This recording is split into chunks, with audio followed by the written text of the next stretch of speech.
హైదరాబాద్ నగరంలో మరోసారి గంజాయి కలకలం రేపింది. సికింద్రాబాద్ లింగంపల్లి రైల్వే స్టేషన్లలో భారీ స్థాయిలో గంజాయి పట్టుబడింది. రైల్వే అధికారులు నిర్వహించిన తనిఖీల్లో వేర్వేరు ప్రదేశాల్లో గంజాయిని గుర్తించారు. సికింద్రాబాద్ రైల్వే స్టేషన్లో తనిఖీలు చేస్తుండగా ఒరిస్సాకు చెందిన షమీర్ బిషాయ్ వద్ద 12.3 కిలోల గంజాయి పట్టుబడింది. దీని విలువ సుమారు 6.15 లక్షలు ఉంటుందని అధికారులు తెలిపారు. ఒరిస్సా నుండి మహారాష్ట్రలోని దాదర్కు తరలిస్తుండగా గుర్తించినట్టు ఆర్పీఎఫ్ అధికారులు తెలిపారు. ప్రధాన నిందితుడు మున్నా నాయక్ పరారీలో ఉన్నట్లు చెప్పారు. పట్టుబడిన నిందితుడిని రిమాండ్కి తరలించనున్నట్టు తెలిపారు.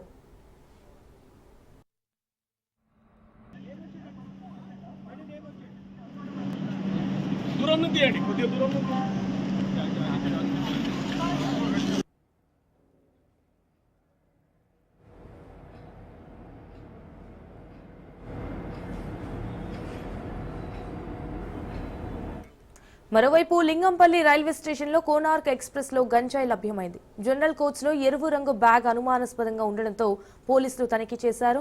మధ్యవర్తుల సమక్షంలో చూడగా 12 ప్యాకెట్ల గంజాయి లభ్యమైంది.